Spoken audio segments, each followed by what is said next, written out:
National conference senior leader Sheikh Bashir इस वक्त हमारे साथ मौजूद है। बहुत बहुत शुक्रिया गुलिस्तान से बातचीत करने के लिए बशीर साहब। बहुत शुक्रिया। कल एक टारगेट किलिंग हुई है, इसे आप किस तरह से देखते हैं? चुनावों से ठीक पहले क्या लगता है कि बड़ा षड्यंत्र जो है वो जम्मू कश्मीर में रचने का प्रयास किया गया है? देखिए, जम्मू कश्मीर के अंदर 34 साल हो गए मिलिटेंसी को, और इसमें बहुत वक्त के ऊपर कभी उतार कभी चढ़ाव हुआ। बीजेपी गवर्नमेंट ये कहती रही कि अब चूँकि कुछ नहीं है, सब कुछ ख़त्म, मतलब ठीक हो गया है, तो लेकिन टारगेट किलिंग कुछ अरसे से ज़्यादा हो रही है। अनफॉर्चुनेट है, किसी बेगुनाह का खून नहीं बहना चाहिए। हमें अफसोस है कि जो हुकूमत है टारगेट किलिंग को रोक नहीं पा रही है।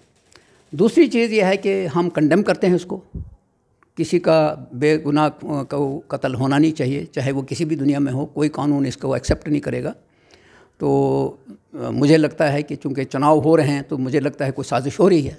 कहाँ से हो रही है, कैसे, ये गवर्नमेंट का काम है उसको इन्वेस्टिगेट करना, और हमारा ये काम है कि भाईचारा कायम रहना चाहिए।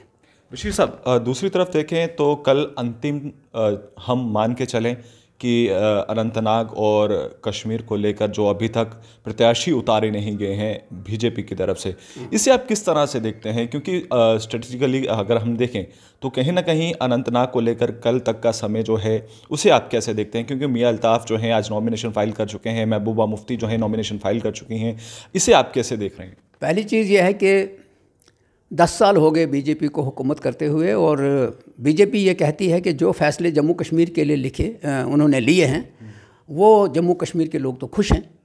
और यहाँ के एलजी साहब कहते थे कि जनाब 80% लोग जो हैं जम्मू कश्मीर के वो इसी सिस्टम को पसंद करते हैं, इलेक्शन चाहते ही नहीं। तो आज बीजेपी ने कैंडिडेट ही नहीं खड़े किए, तो इसका मतलब है कि उनको मालूम है कि लोग उनके साथ नहीं हैं। और जो 2 कैंडिडेटों के लिए प्राइम मिनिस्टर ऑफ इंडिया और होम मिनिस्टर साहब जम्मू में आए, तकरीरें की, उनको ये लगा कि लोग उनके हक़ में नहीं हैं। तो ये दर्शाता है कि बीजेपी को पता लग गया है कि लोग उनकी पॉलिसीज़ को पसंद नहीं करते हैं। उनके पॉलिसीज़ और प्रोग्राम सिर्फ जुमले हैं, बाकी कुछ नहीं है। क्योंकि बाकी जो महंगाई आसमान को छू रही है, बेरोज़गारी बढ़ रही है, नौजवान तबका सड़कों के ऊपर आ गया है, उनको डंडे मार मार के ये बिठा रहे हैं। ये डंडे के नाम पे, डंडे के जोर पे हुकूमत कर रहे हैं। तो आपको क्या लगता है कि कोई अलायंस को लेकर इस तरह की भी जो बीजेपी जो है स्ट्रेटेजी? अलायंस तो जब हुआ है तो सेकुलर पार्टियों का अलायंस हुआ है उन ताकतों को जो मुल्क को तकसीम कर रही हैं धर्म के नाम पे, उनका मुकाबला करने के लिए। तो अब देखते हैं कि लोग कैसे फैसला करते हैं।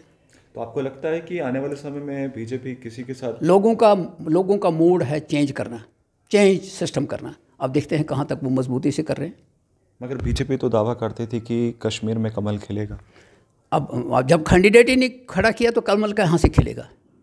शायद मई जून के बाद कहीं खिलेगा वो। चलिए, बहुत बहुत शुक्रिया बातचीत करने के लिए। तो आपने देखा कि शेख बशीर इस वक्त गुलिस्तान से एक्सक्लूसिव बातचीत कर रहे थे। वीडियो जर्नलिस्ट अश्विन कुमार के साथ गुलिस्तान न्यूज़ से अनिल शर्मा की report. Thank you very much.